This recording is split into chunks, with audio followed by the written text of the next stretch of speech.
Everybody's here. Yeah, there's no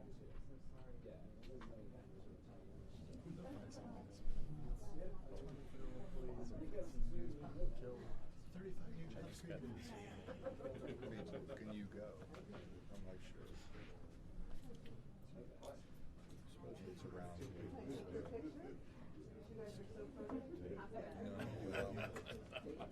That's why he says supposedly.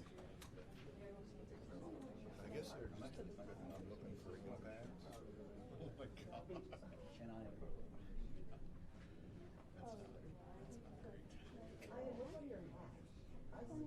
Maybe you should say to the spectators. I'm furloughed. I'm the field. You know, we do day-to-day inspections, but there's stuff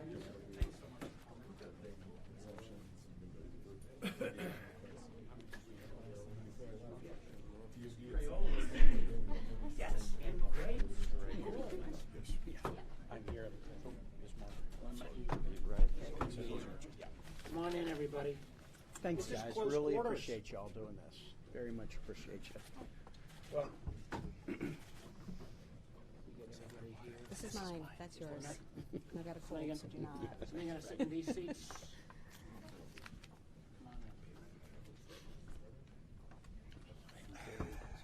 non-contagious. I had oral surgery yesterday. I'm so full of antibiotics that You're good. I don't think you're going to qualify on Linux, so. Well, sure. Okay. Well, thank you all for being here, and thank the members of the press for coming as well. Let me start by saying to our federal employees, we shouldn't have to be here this morning. As of, I think, some point today, this is going to become the longest government shutdown in American history. And it's wrong. It's not needed. The remarkable thing is that we could have an ongoing debate about what's the best way to secure the border, but it shouldn't be done by holding the 800,000 federal employees hostage and countless thousands of others who are contractors, or for that matter, business owners who live around our national parks. I mean, Tim lives in Richmond. We've got a lot of battlefields down there, Shenandoah National Park. A lot of businesses, they just lost that revenue forever. And the fact that today you all are not going to be receiving your paychecks is just wrong. Matter of fact, I think Paul, one of our friends from the air traffic controllers, is going to show you may be getting the same thing, which almost adds insult to injury, a paycheck that simply says zero on it. I mean, that is inappropriate. It's not a political event today. We're not going to hear. We want to hear your stories about how this is affecting your lives.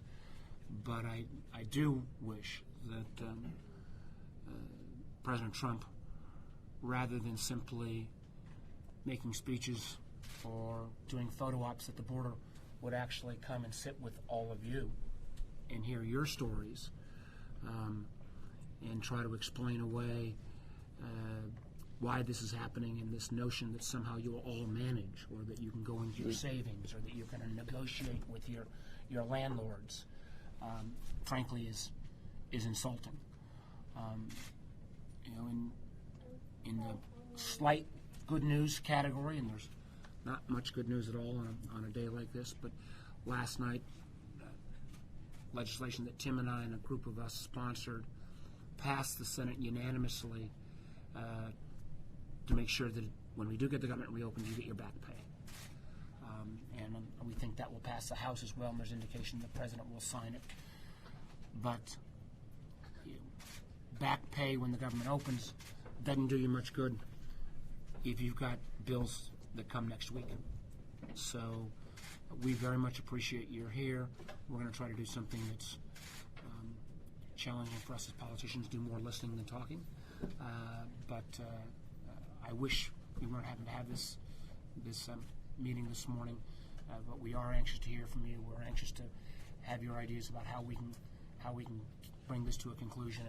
And and get you all back to work. Last point I just want to make, and this was, there's been a number of times through this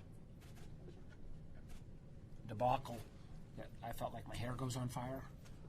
Probably less than what you guys have felt, but there was that one time when the president in one of his tweets said, "Oh, most of the people who aren't working, they're all Democrats." And I found that maybe the single most offensive tweet from a president who's made an awful lot of offensive tweets over the last 2 years.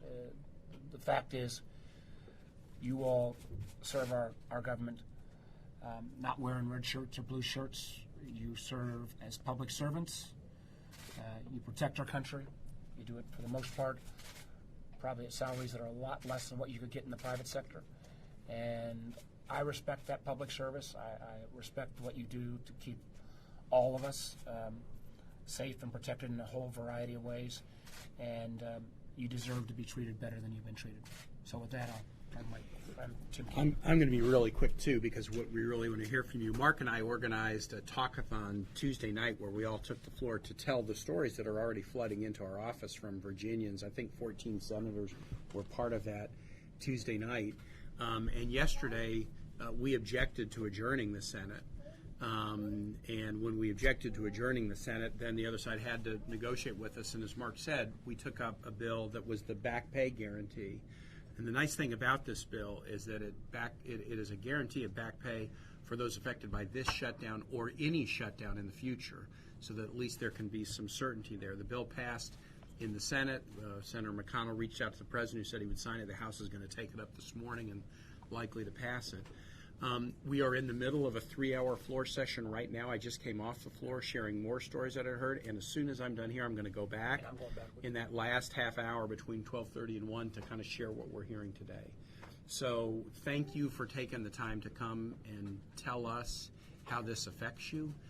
It's the 800,000+ employees and so many of their families and others affected, but it's also millions and millions of citizens who are taking their kid to a park and get turned away, who are applying for food stamps and find that 95% of the employees at the agency that processes food stamp applications, they've been furloughed. And so it's hundreds of thousands of federal employees, no paycheck today, longest shutdown in the history tomorrow, and it's millions of citizens who are being hurt by this needless effort. Your advocacy can help us. We've got a House that has already voted to reopen government. We have 52 senators, the 47 Dems and 5 Republicans who have called for it to reopen as their home in their home states. This week, hearing stories like this, we're hoping that that number will grow and that there will be a path out within a very few days. But with that, we want to hear your stories. Thanks. Maggie, you want to start us off, introduce yourself? Yeah, maybe we'll go like this, and then we'll go like this. How's that? Sure.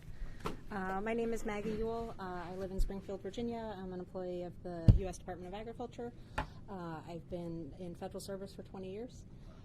Started right after college, working actually on the House side for a few different representatives, and have spent my entire career in the government.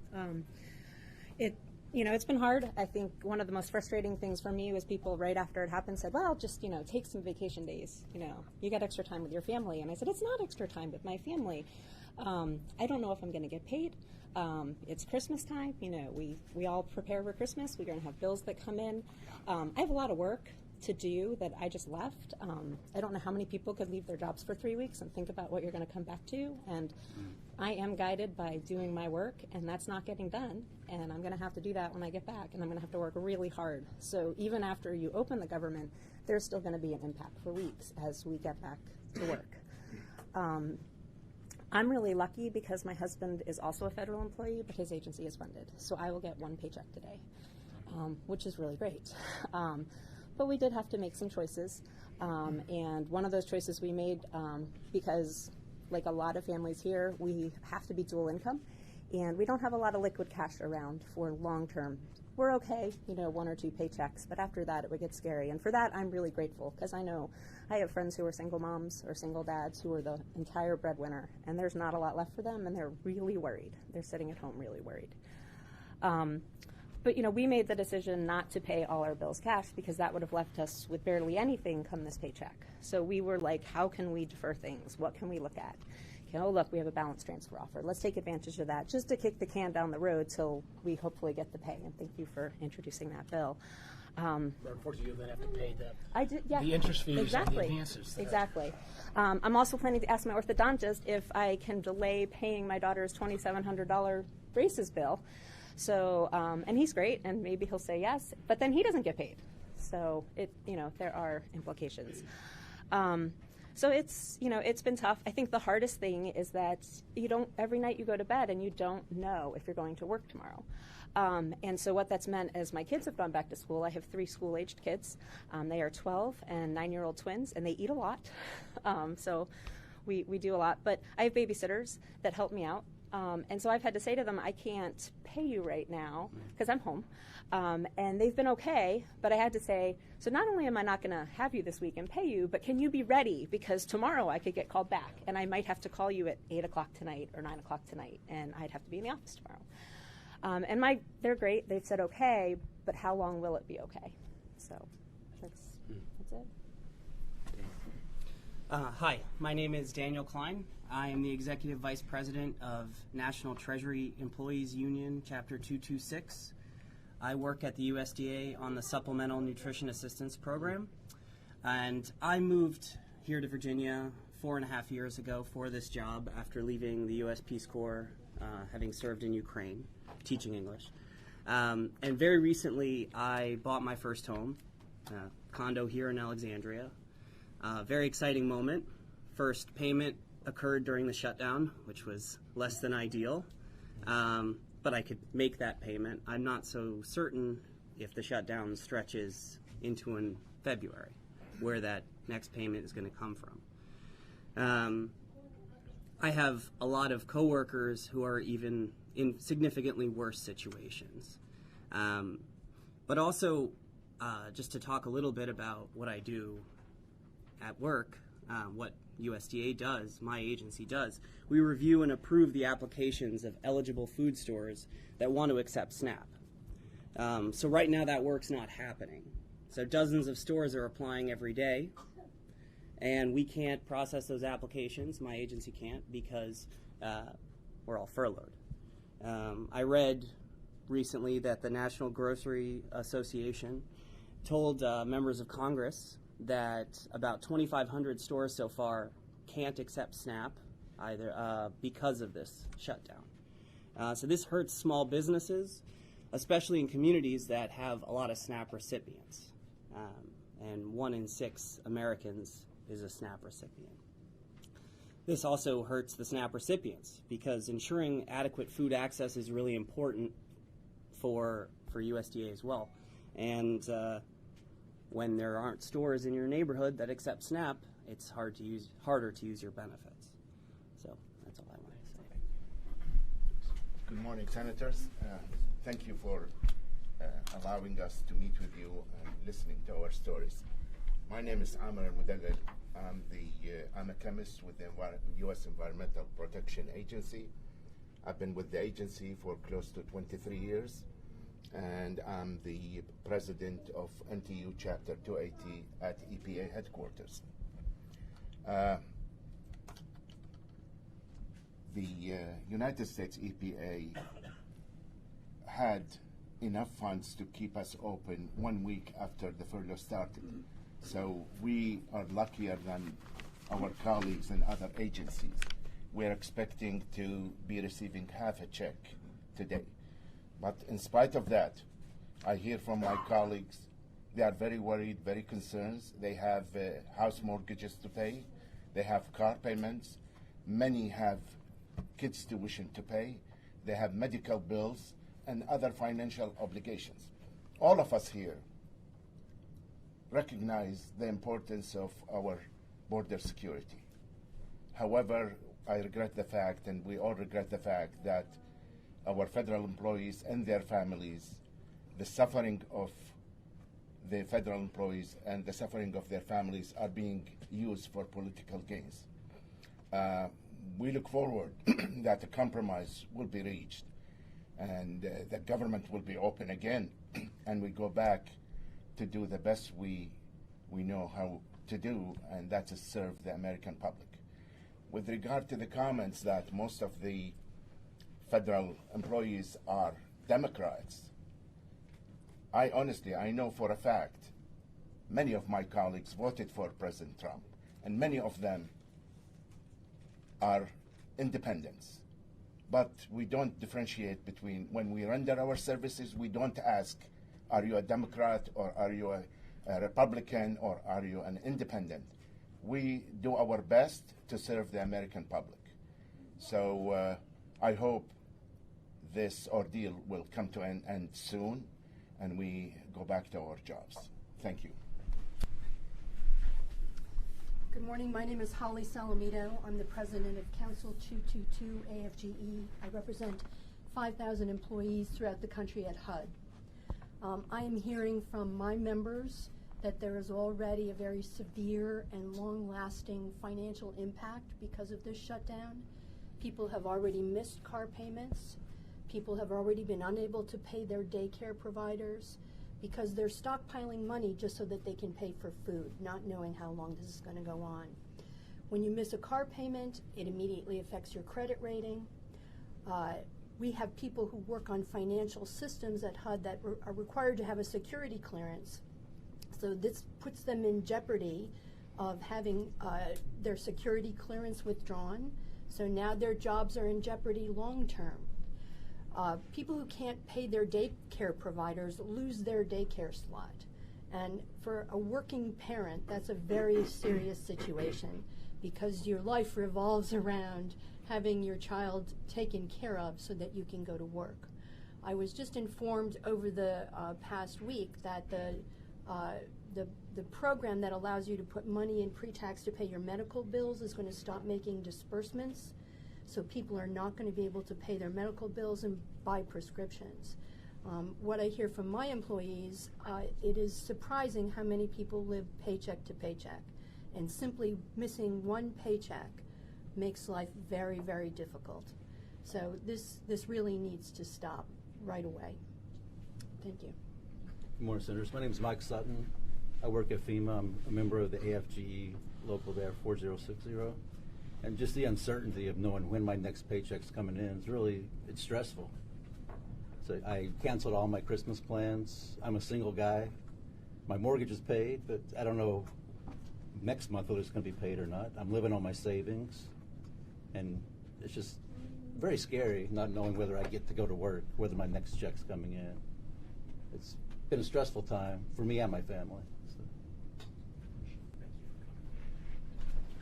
Thank you, Senator Kaine, Senator Warner, for being here today and listening to us. My name is Dan Romberg. I'm an aviation safety inspector at the Federal Aviation Administration. I'm a pilot. I'm a veteran. I was in the Air Force prior to coming to the FAA. I have a little bit of flexibility, so I'm not happy about not getting my paycheck, but I'm not panicking yet. The one thing that I will say, and I know that many of my colleagues feel this way, we came to government service to do the people's work, right? I was raised that government service is an honor, that it's an honorable undertaking, that you're doing something for your country, for your fellow man, for your community, and I'm not doing that today, right? I'm wondering when I'm going to get back to work. I'm watching C-SPAN. I'm hoping that my colleagues that can't pay their bills are going to be okay. And I think everybody expects some level of sacrifice in their government service, but I don't know that that sacrifice is up to and including your paycheck. For example, like I said, I'm an aviation safety inspector. We assure that the airplanes that are out there are safe, that everybody can travel, and you don't have to worry about it. That our excellent partners in industry are doing the things that they're supposed to be doing because they know that we're watching, except we're not watching. Are you furloughed now, Dan? I am furloughed. So one of the things that was sitting on my desk right before I left is I had a request from the Department of Defense to authorize civilian helicopter operators in Iraq. That authorization is sitting on my desk. And those helicopter operators are not operating. I'm not exactly sure who they were going to support, whether they're supporting our troops or whether they're supporting our State Department people or whether they're supporting other elements of our government, but they're not supporting Americans, and that's my job. And it's a shame that I'm not there doing my job, because that's why I'm in government. So thank you very much. I appreciate this opportunity to tell you how passionate I am about government service, and I really want to get back to work. Thank you for having us here today. I'm Michael Knowles. I'm president of AFG Local 1924 at the Department of Homeland Security. I'm an asylum office with the Immigration Service. I am not personally furloughed because our part of DHS is funded by fees, but I do have over 100 of my members who are in groups that are furloughed. So among those are the Office of Immigration Statistics, that you guys rely on those statistics for this very debate. Those statisticians are furloughed. One of the couples that work in that office, I had tried to get here today, but they live in Fredericksburg and they couldn't make it on time, but I'd like to tell you their story. They are not only statisticians, but they are working on a very important data management project, data custody, that is used by all of DHS components. They're furloughed. These are two individuals who both are furloughed. Their family relies on both of their salaries. They got 3 kids in school. They got a mortgage. They have an elderly mother who has Alzheimer's, who lives at home, and they are her care providers. And they told me the other day they were looking at selling some of their property and liquidating other assets so they could have money in the bank to meet their day-to-day bills. Another group that we represent would be what's called the E-Verify program. That's where employers can call and check to see if a prospective employee has legal status to work. Now, there's a lot of debate about whether a wall is an effective deterrent, but certainly the E-Verify program is a very effective disincentive to people who are illegally here to work. Those employees are all furloughed. And I think the kind of personal impacts that we've heard all around the room, it ripples. And it's not just the federal employees, but it's their landlords, their service providers, contractors, the neighborhood grocery store that depends on their business. This is not good for the American people. One of our members remarked that in the federal labor statute, it's illegal for federal employees to go on strike. We're not allowed to bargain over our pay with our employer. You guys in Congress set our pay, but we cannot strike. And the premise of that provision in the law is so that services to the American people and the security of the country are not interrupted. So how is it legal for the president to essentially put us on strike, not to obtain our wages, but to obtain his political It's advantage? almost like a lockout. Yeah, it's called a lockout. And I'm not sure if anybody's thought about bringing this sort of legislation, but perhaps it ought to be in the law. It's illegal to shut down the government for any reason, for even one day. For the history of our country, there have been many ways to settle budget disputes. It's called debate, negotiation, legislation. There's a court process. But the service to the people, that's my brother here said he was raised that military service and civil service is a high calling, and we would like it to continue to be. Thank you, Michael. Hi, I'm Timothy Shamble. I'm president of AFGE Local 1812. I represent journalists and broadcasters at Voice of America and Radio and TV Marti in Miami, Florida. I'm furloughed. My wife has a job, so we have one paycheck coming in, but we're dipping into our savings to pay our mortgage already. And I want to read an email I received from one of our members because, you know, these debts keep coming up. And although I'm furloughed, many of my members are accepted from the furlough, so they have to go into work. This employee informed me that I am owed $2,288.64 for travel between 12/3 and 12/13, and $774.16 for travel between 12/18 and 12/21. This was for work. Looking in E2, that's the way they get paid through the government, the trip for $2,288 has cleared all approvals, but I do not see any payment in my account. People that will approve that payment are furloughed. The one for $774, the completed voucher, has been sitting in E2 because there is no one to approve it. I'm not going to mention any names, but another employee tells me he has over $5,000 sitting in E2 as well, and I'm sure there are more across the agency. I'm sure there are too. So these debts are occurring. They're going to owe this money. They're going to have late fees. Although they're going to be paid eventually, who's going to make up that difference? Who's going to pay for that? And I hope there's some way that we can find a solution to preventing. This is my 4th shutdown I've been through. I've missed several paychecks throughout, some of them going back to Clinton and Gingrich. There's got to be a way to prevent this from happening again. We shouldn't, our paycheck shouldn't be sacrificed for a political goal. We shouldn't be held hostage for this sort of thing. And why are we in the middle of this? Why are government employees being forced to suffer for these political goals? I hope there's a way that Congress can find a solution to preventing this from happening again. Let me just quickly mention, we've got some legislation trying to work through, because most everybody here is federal employee, trying to work through on the contractor issue. But I think even on the back pay, I think your point there about late fees, and particularly if you've got to advance against your credit card, or you take out some kind of short-term loan, God forbid, on a payday loan or something. But I'm not sure that piece has been. Not in our back pay bill, but there may be. Yeah, we may have to figure out a way to address it.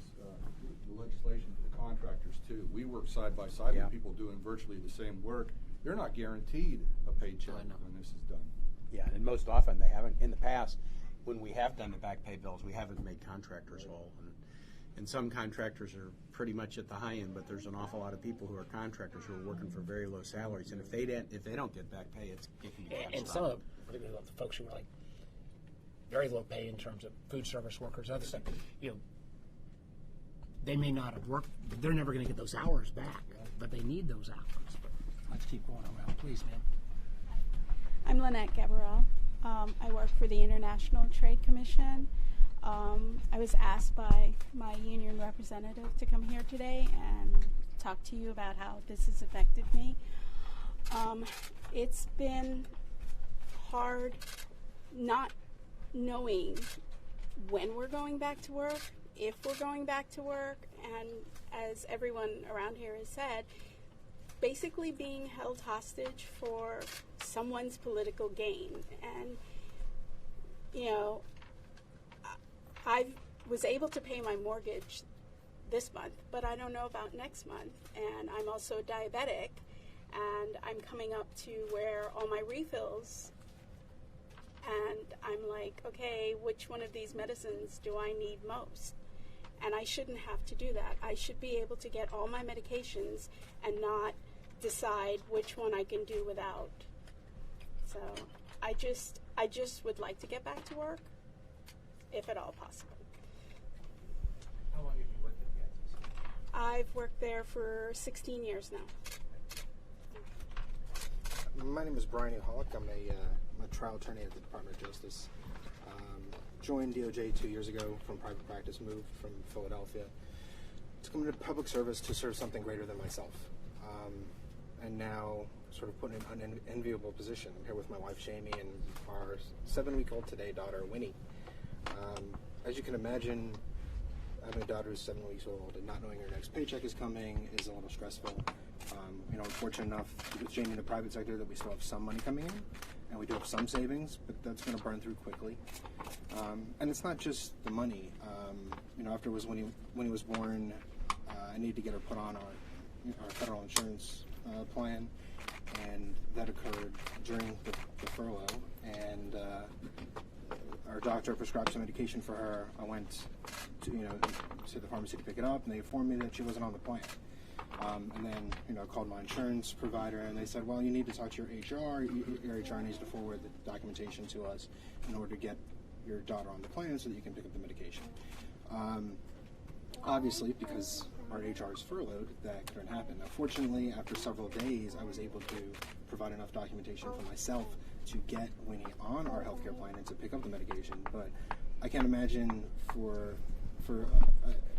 families out there where that wasn't possible, whose insurance provider may not work with them, or if it was a medication that was legitimately life or death, as opposed to just, is your infant going to be comfortable or experience some discomfort?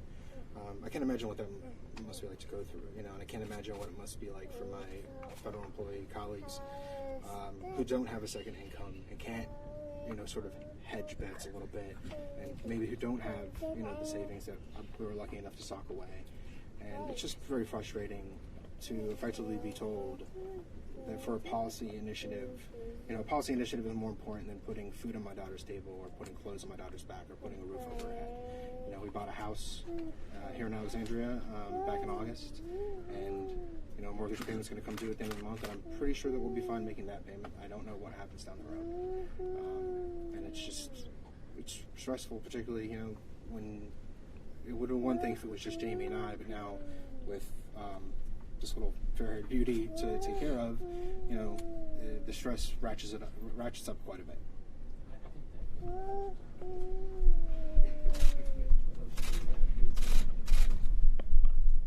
Get around the insurance and folks were supposed to process it.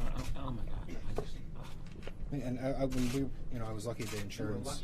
The insurance. A lot of folks who originally they told us that the documentation that I was going to provide wasn't going to be enough, but fortunately they worked with us, and I'm really thankful for the insurance provider working with me to make that happen.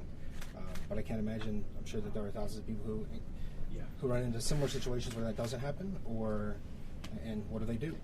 It's tough especially when you don't have a paycheck coming in, deciding, okay, can I afford this medication now? Am I going to have to cut something else? So it's obviously stressful, and hopefully we can find a way through it. It's certainly stressful and unfortunate that it's, federal employees are bearing the brunt of something on their back for a policy initiative that really we don't have anything to do with. We go to work every day to serve the American public. And frankly, in my role as a trial attorney, the policies of this administration, when I go into court, I defend them and I advocate zealously. And now I'm being told that, a policy initiative is more important than my family. Thank you guys for coming on. Hi, my name is Vidisha Parasram, and this is my son Ian, and I am the vice president of the the Chemical Safety Board's chapter of Local 2211, and that's the American Federation of Government Employees. I'm also an investigator and a director of incident screening at the Chemical Safety Board. And the Chemical Safety Board we're a small agency, a micro agency, about less than 40 people, but we investigate chemical accidents across the country. And there was just an incident in Houston this past weekend that we are not even considering deploying to. And our major investigations include huge refinery explosions and huge chemical plant explosions. And there's work here that are investigations that are open that we're not working on, that we are not learning from, and we're not proposing recommendations to curtail in the future. As the local union vice president for my chapter, my members we're small, and we are newly organized, but they're very, very nervous. A lot of them have college tuitions that they have to pay, kids in college, daycare issues that, you have to pay daycare if you want to hold your spot. And that's something that's very, very nerve-wracking. And I have a member who said she couldn't attend today. She lives in Stafford, Virginia, and she said, can you let Senator Mark Warner know that we, like many government employees, are not financially well off, like congresswomen and men, or the president, who are not affected by the shutdown, regardless of how long this lasts. We all rely on our paychecks. And it's just, Maslow's hierarchy of needs. You have to be able to provide, allow us to be able to live our lives in order for us to serve, and it's causing a lot of psychological stress. I know for at least the members I speak for, and I think my counterparts in the federal government. So. And you said the fact that this accident in Houston isn't being investigated right now into public safety. Yeah, we are. I mean, we can't even follow up to collect information to understand if it's something that we should look into. You know. So hi, my name is Randall Mcholland. I think is there. Oh, Sarah, we had it. Oh, I'm sorry. And Sarah, you come. No. Thank you, senators, for actually being interested in us rank and file, middle class people who are victims of this furlough situation. And thank you for representing us in Congress. I really appreciate it, all your positions. Right on. Anyway, I'm also an employee of the U.S. Chemical Safety and Hazard Investigation Board, also known as CSB, Chemical Safety Board, as Vidisha just explained. And I'm an assistant general counsel there. My husband and I, and my college, my daughter is a student at William & Mary. I'm a retired Coast Guard officer, so I have the GI Bill, thank God. So my daughter is okay for now for her tuition. I am fortunate, thank God. I went to church this morning to thank God and to also pray for the country, which I do every Friday, by the way. Anyway, so I just wanted to say that, as Vidisha pointed out, there is a chemical accident that we can't investigate. The Chemical Safety Board provides a cost-effective service to the taxpayers because our budget is so minuscule. It's only 12 million? 11 million. And that's nothing. And but with that money, we are able to find the cause of accidents, the factors. It's a no-fault thing. We don't fault anybody. It's purely a factual investigation, and it's a very good agency. I've worked there since I retired from the Coast Guard in 2014, and the people there are very dedicated to the mission, as well as myself. And thank you for letting me speak. Thank you so much. Hi. Hi, my name is Randall Mcholland. I work for the Department of Homeland Security, but I am detailed to a Customs and Border Protection Office of Acquisition Policy and Oversight. So we do acquisition policy and oversight for programs like the Wall. And I'm not there, and none of my coworkers are there right now. And I kind of represent the low people on the totem pole. There's a misconception out there that we make a lot of money and we have all of these great, cash flow and all this money and savings and whatnot, and almost everybody in my office that I've talked to has expressed that they are really, really worried about making ends meet. Several of them have had to defer their mortgage payments, others have had to defer their car payments, I'm having to defer my student loans. So this is just, it's an untenable situation. You can't just, it's one thing to maybe miss a paycheck, it's one thing to maybe plan for the event of an emergency, which I've seen a lot of people online like, well, why didn't these people save? Well, I didn't find out we were getting furloughed until Wednesday before we got furloughed. I didn't get the notification until Christmas Eve, and then I was told I had to be back at work on Wednesday morning to shut down my office. So it's hard to plan for stuff like that. So even though I have a little bit in savings, and thank God my husband just got a job with the public library system in Prince William County like 2 months ago. Fortunately, he's got a small income. He only works part-time, so we have that coming in, and I have family and friends that have been willing to help, but not everybody has that.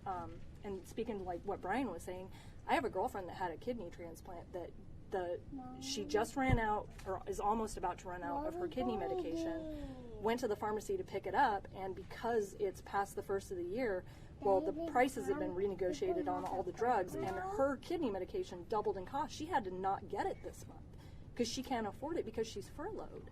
So people are genuinely being hurt by this. So, and I'm worried for her because she is a the primary breadwinner. She's got 2 kids she's taking care of. You know, she's got medical issues.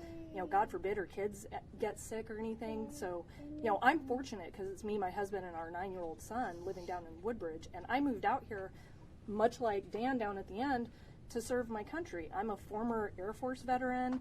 I worked for the public school system in Colorado, and then I took an internship with DHS and picked my family up and moved out here 3.5 years ago to serve my country. And, you know, this is, it's very, it hurts your morale to hear that you're non-essential. Don't come to work. We have things that have nothing to do with you, but don't come and do your job. And like everybody else said, I'm gonna have a ton of work. I'm non-essential. I feel pretty doggone essential when I'm at work. So it's kind of hard to hear, like, go home, you're a non-essential employee, because nobody understands how much stuff gets done, you know, in the background when the government's functioning. Like, it's not just the people on the border that are, you know, walking the border and not getting paid right now, which is just mind-boggling that that's even happening. But there are people like us that provide, you know, policy guidance and oversight on these very programs that, you know, Congress is arguing about right now. But thank you for having us here, and thank you for letting us have our voices heard, because that's a big part of this that wasn't getting out for at least the first couple of weeks that we were doing this. Hi, I'm Candace Bennett. I'm actually here on behalf of my husband, who is the furloughed federal employee. Thankfully, again, we're a dual income household, and thankfully I still have my job. I work as the Director of Development for Good Shepherd Housing down in Alexandria. So, you know, tomorrow is his first missed paycheck, and, you know, we rely on that because it's a high-cost area, and my mother is a disabled senior citizen who is also rent-burdened herself down in Woodbridge. And so she relies on us to have the money to cover her expenses, you know, or she would get evicted. So I've actually, thankfully, we have savings, but it's in an IRA. So I've made my first distribution out of an IRA, and I'm paying the tax penalty on it, and will continue to do so until this is taken care of, because I'm not going to be late on my bills. Thankfully, we have that cushion, but it's still a tremendous financial impact. Even with reimbursement, you're going to still be penalized. Not to mention we have a volatile stock market, so, you know, up today, tomorrow when I sell, who knows what it's going to be. But you're paying a penalty. You are paying a penalty because of what's happening now, right? I mean, your husband's not only not getting a paycheck, but you have to pay a penalty. Yes. Because he's not getting a paycheck because this president wants government to be shut down. And the fact is, we encourage everybody to do IRAs. So you've taken advantage of what we set up as a policy, and now the very policy is sticking you because of the failure of the government to be open. Sorry to interrupt you. And on top of it, I went ahead and put out a small side hustle because of my husband's particular employment. He's restricted on outside employment. You know, he's not allowed to go look for a side job or a side hustle. So, you know, I literally put out something on Facebook yesterday and was like, I can do these things. I have this ability. And so I've actually got an appointment in the morning with a NASA employee who's also furloughed to fix some upholstery in their car. So, you know, it's these little silly things that are going to be what keep us going, but it shouldn't be necessary. And then, you know, on behalf of my clients at Good Shepherd Housing, we don't know how many of them are going to be coming to us over the next few weeks because they themselves are furloughed employees or contractors, whether they're going to get back pay. I mean, and they are living paycheck to paycheck to paycheck. And so, you know, for us and all the other nonprofits in the area, everybody is just, there aren't even words to describe how we are feeling about what's going on. Senator Warner, Senator Kaine, thank you for having this event. Real people, real consequences for sure. You hear these stories and your heart just breaks of what they're going through. I have about 100 leave-in earnings statements. Tell me who you are. I'm Paul Rinaldi. I'm the president of the National Air Traffic Controllers Association. I have about 100 leave-in earnings statements for pay period 1 of 2019, where our members are actually showing up and working. Not only they're 40 hours a week, they're actually working overtime to keep the system up and running and getting paid nothing. I represent over 20,000 aviation professionals, of which the majority of them are, I don't like the term either, essential, non-essential. They're deemed essential to come to work to run the national airspace system, but many of them are not. And when they're not at work, there are critical programs that are not being done at this point, whether it's implementing new safety technology, whether it's training on new procedures, or whether it's as simple as training new procedures in Atlanta Hartsfield for the Super Bowl coming up right now. That is going to be less than 30 days away, where we have to train all our controllers to bring more airplanes in than expected. Atlanta is a very busy airport, and it just seems absurd that once again federal employees are put in the middle of this tug-of-war, whatever the issue is. We have seen shutdowns over gun control, child care, health care, immigration, you name it. It's just absolutely absurd that government employees have to be put in the middle and played as the political pawn because Congress can't agree and the White House can't agree. So we urge the White House and Congress to stop this shutdown immediately. You're affecting American people. You're affecting the United States of America, whether it is the safety and the security, as we have heard, with many of our industries and government employees, or the national airspace system. So I can't stress it enough, and I can't thank you enough for being in our corner and fighting for us every day in the Senate, and making sure that we will get the back pay and that we will be able to get back to work as soon as we possibly can. You know, everything from single parents to medical bills that we've heard, every one of our government employees are suffering one way or the other. Even if they have enough savings to last a pay period or two, the morale of telling someone they're non-essential when they're actually doing pretty critical work, or the morale of coming to work and working a 90-hour work week and not getting paid. The morale is breaking down with our government employees. And government employees don't make a lot of money. We do it because we have a passion to serve the United States community, whether it's within the airspace or whether it's protecting the borders. We don't make a lot of money, but one thing we do count on is that the paycheck is supposed to be there every 2 weeks because we work for the United States government. So thank you. Senator, one more gentleman here. Oh, please. Good afternoon, Senator Warner and Senator Kaine. My name is Eric Vaughn. I'm the National Vice President for District 14 AFGE. Represents about 20,000 members within this metropolitan area. A lot of them here as you hear today. I want to thank you for having this roundtable. You hear the stories that our members, and not just our members, but brothers and sisters of America are feeling throughout the whole nation, okay? As the gentleman down there spoke earlier, it's against the law to make me come to work and not pay, okay? But it's even ridiculous to use me as a pawn in political gain for political gain there that majority of the individuals here have nothing to do with it at all. I didn't want to jump in earlier because these stories that were being told here is really the impact that's happening to the American public and our members here in Northern Virginia. We're in the DMV area, okay? And it's ridiculous that we have to be put in this particular position as a issue that's outside of our control, okay? I agree with the gentleman down there. We need to find a way that we do not have the ability to shut down the government for, I don't care if it's Republicans or Democrats, or whatever the issue is, okay?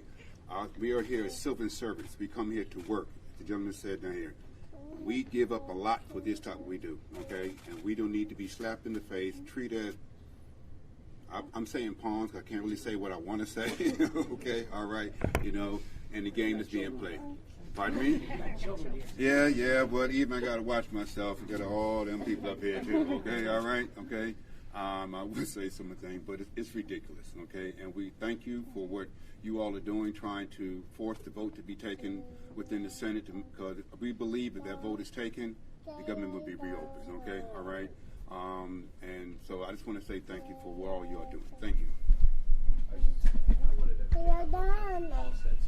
I gave a floor speech this morning with stories, and Paul, one of the stories that I read this morning had come in from a Dulles air traffic controller, and just made a really interesting point, which is, so if I'm working on air traffic control, what do you want me to be thinking about? I mean, you want me to be thinking about safety.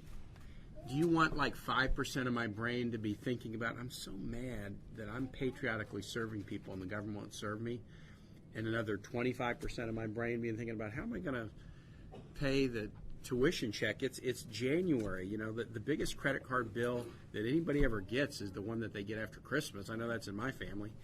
And the biggest heating bill you pay all year is usually the one in January, February. And if you got kids in college, this is when you're sitting around the table stroking the tuition check for the spring semester. So do you want your air traffic controller to have about 5 or 10% of their brain thinking about they're mad that they're being dissed, and another 25% of their brain anxious about what they're going to do for their family? And so that's 65% of their thinking is going to be about, if my math is right, 65% of thinking is going to be about the safety mission. No, you want them to be thinking only about safety. And there's a whole lot of you around the table processing SNAP applications for grocery stores, trying to, clear folks to support our military or other important missions. You want to be thinking about the mission. You can't do it if you're not there, but if you're there and you're not getting paid, you're going to be taken off your game a little bit. We're human. So it just, the way you've described it today, this thing just ripples out in so many ways that are so unnecessary, so hurtful, and embarrassing for our country. Yeah. I told the story on the floor. I 2 Saturdays ago, just in a kind of an odd coincidence, I took my family to 4 Park Service and Forest Service sites in a row. Park Service under Interior, Forest Service under Ag. All 4 closed, sign on the gate. My family and I are fine. I'm wearing a baseball hat. Nobody recognized me. But I'm watching the faces of the other families that are pulling up. And, a lot of people don't get a lot of time off. So they're planning a fun day with their family to go see something that they're excited about. And like a lot of families, you drive for a while and the kids might be squabbling in the car and you're really glad to get there, and then you get there and you see the gate closed and the sign on. And the disappointment on people's faces. But it wasn't just disappointment. It was like, God, what kind of country do we live in? I mean, are we so backwards? Are we so incompetent? Are we so dysfunctional? That's not the way we think about our country. I mean, like, we're the greatest place on earth. We don't think about our country that way, but when something so simple like that gets ruined by something so idiotic as this shutdown, it causes people to lose confidence. And we don't want people losing confidence in America. So, let me, Vaughn, thank you all for your stories, and thank you for coming here this morning. I had a couple takeaways, and one, I think, your comment, Dan, frankly shared by everybody. You do public service because you want to serve our country. And, I've been in business longer than I've been in politics. One of the signs of a good business is how you treat your workforce. And, one of the things I think about all of you, because we've been, as former governors, both of us, I think we realized that when we were governor, you got to treat your state employees well, your state workforce well. But one thing we've not even mentioned, and, that's got to be hanging over your heads as well, is that for the last decade, every time there's been a budget battle, generally speaking, we found one way or the other to, inappropriately so, increase our defense spending. We found one way or another, I think not always appropriate, to cut taxes, particularly folks on the high end. But where we've taken out of our federal government every year is what's called, in Washington speak, domestic discretionary, which is frankly who you all work for. So the fact is, for the last decade plus, almost every year, you've had to do more with less top-line funding. Now, skip politics. This is a business proposition. If I'm asking my workforce to do more and work harder with less top-line funding, you sure as heck want to treat your workforce with respect. Mm-hmm. And the thing that that's obviously some differences with this president, but the disrespectful attitude that he's treated our federal workforce, calling out, trying to make this political, calling you all one party or another, or the arbitrary nature of, after the Congress passed legislation to give you all a fairly meager, 1.9% is pretty darn meager. But then for him to arbitrarily just say, well, I'm going to take that away. And I think you've all been very polite. Some of the comments that you've made where his attitude has been, well, you can work it out, or you can manage, or I would love to see which was the HR department, which HR department told you to tell your employees to go sell some assets or do side work. You're all professionals. So, one, we'll get the back pay. Two, we do need,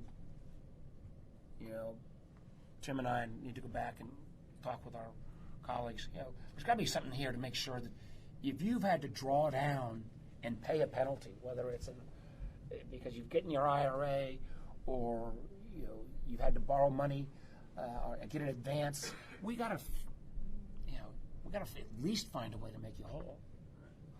And easy to say, hard to figure out how you systemically do that. If you got ideas, we're open for that.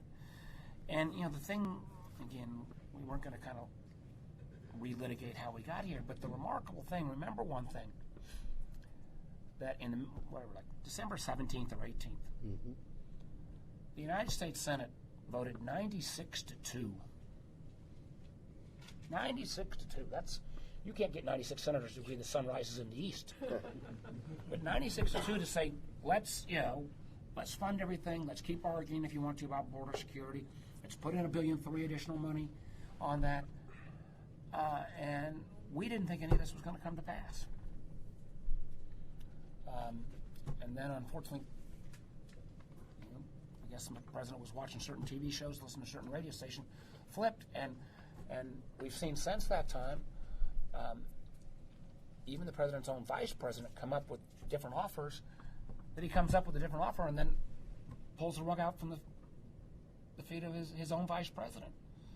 So, echoing what Tim has said, if we can get this bill to the floor, if Mitch McConnell will just let us vote, we're going to vote to reopen the government. Yeah.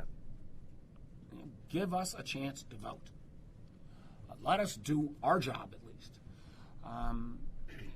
I don't know if that's going to come to pass, but I think this kind of session brings home the point. I just wish that Donald Trump or someone from his administration could have been in this room and listened to your stories. As it's fine for him to go to the border, it's fine for him to make his political statements, but I would like to have someone from his administration listen to these stories and hear what kind of response they would give you. The only thing we can tell you is we're going to do all we can to keep pressing. Listen, I'm open to more border security. I'm happy to do whatever makes sense that the experts tell us to do. But let's get the government open and then continue this debate. You got any last thoughts? We're going right back to the floor today. The House will take action today, we think, on the back pay bill. That's just a little bit of a positive on what's otherwise a pretty bad day with this paycheck thing. But we're going back to the floor now to summarize what we've heard and share these with our colleagues, and we're going to keep it up. We're going to keep it up. I can't make a prediction. My gut tells me I think next week will be pivotal. I think, frankly, today being a no paycheck day and tomorrow being it'll become the longest shutdown in history. And with our colleagues back home this weekend and hearing from their folks, I think next week can be pivotal in this, pivotal for reopening. But that's my gut. That's not a prediction. This thing's twisting and turning. But you're sharing your stories is impressive, and your commitment to serving is impressive. Again and again, that was a theme around the table. You did this. You left Philadelphia. You moved here. Because you were raised to think public service is honorable, and it is. And we got to restore it to a place where all the nation's leaders recognize that. I just want to make one last point on Michael's point, which is, how much longer, Paul, are your guys and gals going to be going to work without getting paid? How much longer are TSA agents going to be going to work? We've seen a 300% increase in people calling in sick, and I think in Dallas at the airport. How much longer can we ask these folks where we're not honoring our contract with you to continue to step up and not be paid. If this was truly a national emergency, I'm sure we'd all be there working without pay. But if this is a political stunt, and with an administration that isn't listening to you, so I agree with Tim. We need to get this resolved beginning next week. Yep. Thank you all very much. Thanks so much.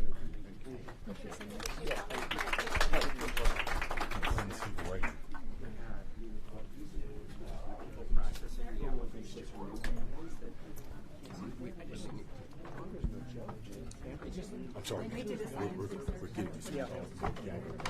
Whole other issues was Purdue moving us. Yeah.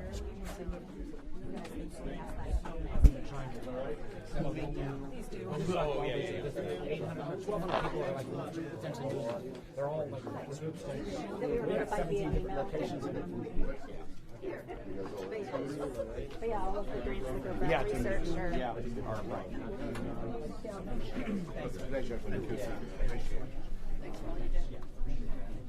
Yeah, where are you? Good to see you again, sir.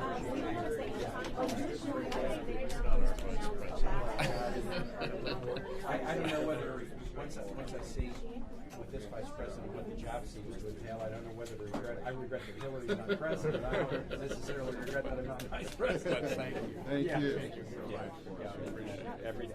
You know, when we reach loggerheads in bargaining, we use the FMCS. Maybe that's what they need, is a federal mediator to sit in there with Trump and. Yeah.